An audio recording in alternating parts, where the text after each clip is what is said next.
Good morning, student. My name is Aarti and my channel name is Physics with Aarti. In this channel, I teach you physics which is related class 9, 10, 11, 12, BSc, MSc. I hope you like my video, my voice, my physics note. If you like my video, if you like my physics notes, then please subscribe my channel. क्योंकि आप मेरे channel को subscribe करेंगे तभी मुझे motivation मिलेगा again and share with your friend. So without any wasting time, जिसको पहले से पता है, जिसने मेरे पहले से यूट्यूब में वीडियो देख रखे हैं, उसे पता है कि मेरी 11th क्लास का चैप्टर 2 यूनिट ऑफ मेजरमेंट चल रहा था, जिसमें से कि मैंने आपसे कहा था कि मैं आपको नेक्स्ट वीडियो में मेजरमेंट ऑफ लेंथ कराऊंगी. So according to my words, measurement of length क्या होता है? मेजरमेंट को हिंदी में कहते हैं नापना.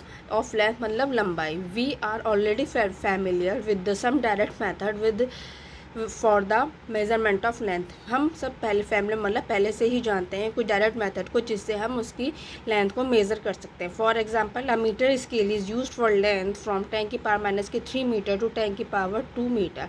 हम मीटर स्केल का यूज़ करते हैं लंबाई निकालने में, जिसकी लंबाई कहाँ से होती है? 10⁻³ मीटर से to 10⁻² metre. A vernier callipers used for length to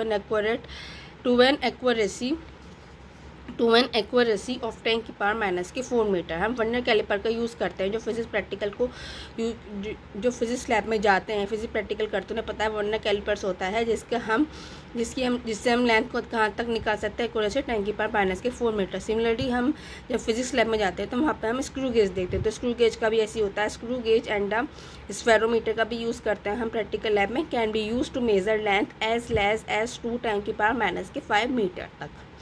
to measure length beyond this range, अगर हमें लेंथ निकालनी हो, बियॉन्ड मतलब पड़े या बहुत इससे बाहर, दिस रेंज इन रेंजों से ऊपर, तो हम we make use of some special indirect method. हम एक इनडायरेक्ट मेथड को यूज़ करते हैं. जैसे जिसमें नेक्स्ट आता है हमारा ये, जिसमें हम इन रेंजों से, ये जो हमारी रेंज है इससे डिफरेंट अगर हमें लेंथ निकालनी हो तो हम कैसे निकालेंगे? वो हम इस मेथड से निकालेंगे. मेजरमेंट ऑफ लार्ज डिस्टेंस कैसे निकालेंगे?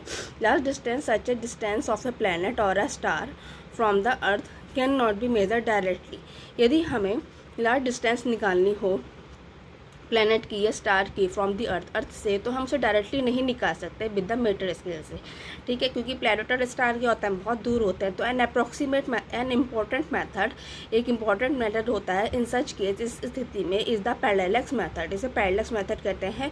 और जो हिंदी मीडियम के स्टूडेंट सुन रहे हैं उसको सुन लीजिए, पैरेलैक्स को कहने कहते हैं लंबन विधि. तो लंबन विधि क्या होती है वो देखिए. पैरेलैक्स मेथड, पैरेलैक्स क्या होता है?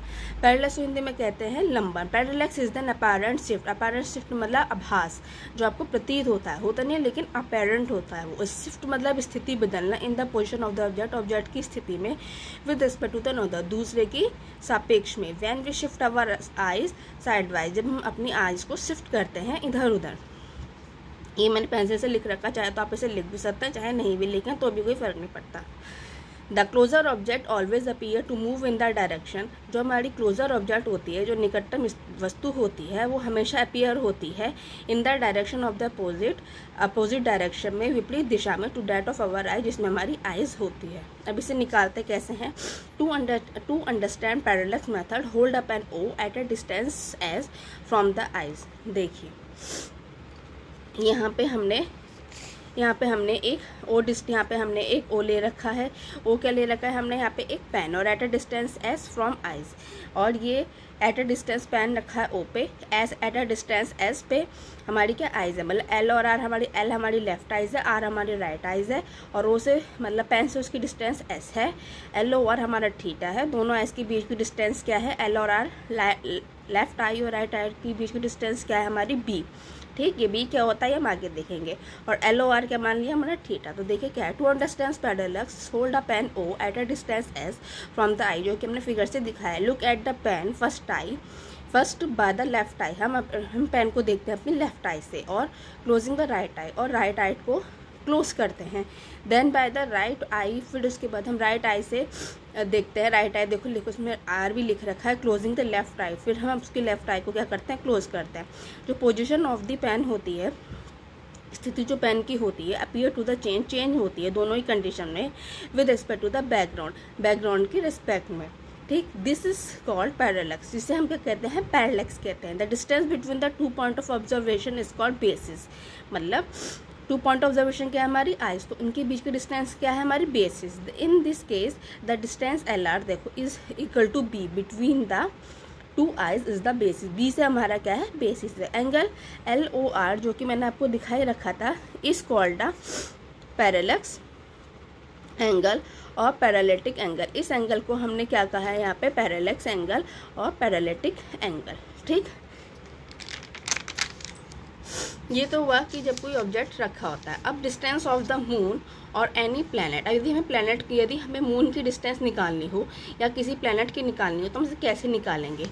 To measure the distance S of the moon और a far away planet P. देखो प्लैनेट पी आपको फिगर में दिख रहा है। वी ऑब्जर्व इट साइमल्टेनियसली, हम एक साथ निकालेंगे।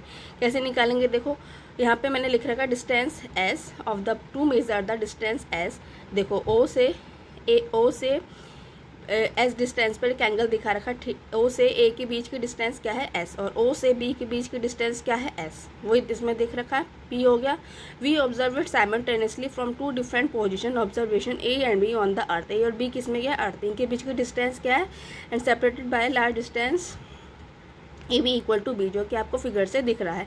We select a distance star S dash, हम एक स्टार एस डैश लेते हैं। देखो उसमें दिख रहेगा एक एस है, ए के ऊपर जो है वो एस है और ए बी के ऊपर जो स्टार है वो है एस डैश, और ए से एस की बीच की डिस्टेंस और बी से एस डैश की डिस्टेंस इक्वल है, इसलिए मैंने इन दोनों की लाइन के बीच क्या लिखा है, दो पेंसिल से इक्वल बना रखा है, मतलब ए से एस के बीच और बी से एस डैश के बीच की दूरी बराबर है। ठीक, we select a distance star s dash whose position and direction can be taken approximately same from a and b, जो कि मैंने आपको बताया था, इसलिए मैंने उनके दोनों के बीच क्या लगा इक्वल टू का साइन लगा रखा है। Now P A S dash equal to theta one, देखो P A S dash equal to theta one figure से भी दिख रहा है, and P B S dash equal to theta two, ये भी आपको किससे दिख रहा है, ये भी आपको फिगर से दिख रहा है। अब देखिए are measured from the two observation at the same time, जो कि हम इसको क्या मेजर करते हैं सेम टाइम पे, हम कैसे करते हैं मेजर करते हैं। एस बी बड़ा है एस डैश है, हमने एक कंडीशन मानी है कि ए और बी के बीच की डिस्टेंस छोटी है ओ से लेके ए के बीच की डिस्टेंस की कंपैरिजन में, या फिर ओ से लेके बी के बीच की डिस्टेंस से कंपैरिजन में। So we can take A B as an arc of an length B. अगर हमें आर्क निकालनी है, थीटा इज इक्वल्स टू क्या होता है आर्क अपॉन रेडियस, तो आर्क क्या है हमारे यहाँ पे, अगर हम डायग्राम देखेंगे तो आर्क क्या है हमारी यहाँ पे बी और रेडियस क्या है हमारा एस। ठीक, हिंदी में कहते हैं कोण इज इक्वल्स टू चाप बट्टे त्रिज्या, तो थीटा की वैल्यू क्या आ गई बी अपॉन एस। फिर या हमने यहाँ से क्या मैथमेटिक्स अप्लाई करी, यहाँ से हमने एस की वैल्यू निकाली तो क्या आई हमारी बी अपॉन थीटा आई। वेयर थीटा एंगल क्या है, वेयर थीटा एंगल ये है ए पी बी, मतलब थीटा वन प्लस के theta two. Where theta is equals to angle A P B equal to theta one plus के theta two is the parallactic angle, ये क्या है हमारा paralytic angle. तो ये हमने निकाला डिस्टेंस ऑफ द मून और एनी प्लैनेट। अब वो कैसे निकालते हैं ये हमने आपको दिखा दिया। अब हम इसके बाद निकालेंगे estimation of very small distance as of a molecule, जो बहुत छोटे होते हैं मॉलिक्यूल, उनको कैसे निकालते हैं। एक simple method for estimating the molecular size, simple method होता है मॉलिक्यूलर साइज निकालने का ऑफ ओलिक एसिड, जो कि हमने अभी दिखाएंगे गिवन बिलो। ओलिक एसिड एक केमिकल कंपाउंड है, एक अम्ल है, ओलिक अम्ल कहेंगे इसे हिंदी में। इज अ सोपी लिक्विड, एक सोपी लिक्विड है, एक साबुन का लिक्विड है विद लार्ज मॉलिक्यूलर साइज, इसका जो मॉलिक्यूलर साइज का ऑर्डर है वो 10⁻⁻⁹ metre. The idea is to first form monomolecular layer of oleic acid on the water surface. सबसे पहले हमने मोनो कहते हैं एक आणविक लेयर बनाए किसकी ओलिक एसिड की, किस पे वाटर सरफेस पर। वे डिजॉल्व 1 सेंटीमीटर क्यूब ऑफ, हमने उसका क्या लिया 1 सेंटीमीटर क्यूब, मतलब एक वॉल्यूम लिया ऑफ ओलिक एसिड का इन अल्कोहल में टू मेक अ सॉल्यूशन, और अल्कोहल के साथ मिलाकर कितना बना दिया 20 centimetre cube. Then we take 1 centimetre cube हमने इस सॉल्यूशन का लिया एंड डायलूट, फिर से डायलूट कर दिया, विलयन कर दिया, विलयन कहते हैं इसे डायलूट को, 20 सेंटीमीटर क्यूब यूजिंग अल्कोहल का यूज़ करके। So the concentration of the solution की क्या हो गई 1/20 × 20 ब्रैकेट में centimetre cube of oleic acid पर सेंटीमीटर क्यूब ऑफ सॉल्यूशन की। नेक्स्ट वी लाइट स्प्रिंकल, फिर हमने एक छिड़काव कर दिया सम लाइकोपोडियम पाउडर का ये भी एक हमारा क्या होता है, केमिकल कंपाउंड होता है on the surface of the water, surface of the water में इन अ लार्ज स्ट्रॉ को हिंदी में कहते हैं नाद। And we put 1 drop of this solution, this solution मतलब क्या होता है, ओलिक एसिड की एक बूंद को हमने डाल दिया वाटर पे। देखो मैंने हिंदी में लिख रखा है टॉ को नाद, फिर मैं लेकर एरो लगा के या कम दाब का क्षेत्र। लाइकोपोडियम, जिसको नहीं समझ में आया वो ये देखिए हिंदी मीडियम में, लाइकोपोडियम पाउडर की एक पतली फिल्म जल के पृष्ठ के ऊपर बनाते हैं, फिर ओलिक अम्ल के पहले बनाए गए घोल की एक बूंद उसके ऊपर रखते हैं। ठीक, फिर क्या होता है, the oleic acid drop spread, वो फैल जाती है into a thin large and रफली, वो फैल जाती है एक थिन पतली लार्ज एंड रफली circular film of molecular thickness on water surface. फिर देन वी क्विकली हम उसको निकालते हैं, measure the diameter of the thin film to get this area. Suppose we have drop and drop, यदि हम मानते हैं कि उसकी एंड ड्रॉप होती है वाटर में, तो initially we determine the approximate volume of each drop, कितनी भी हो जाएगी, जब एन स्मॉल एन है और कैपिटल वी उसका वॉल्यूम है तो एन वी हो जाएगी, और amount of oleic acid in the solution की हो जाएगी एन पी 1/20 × 20 सेंटीमीटर क्यूब।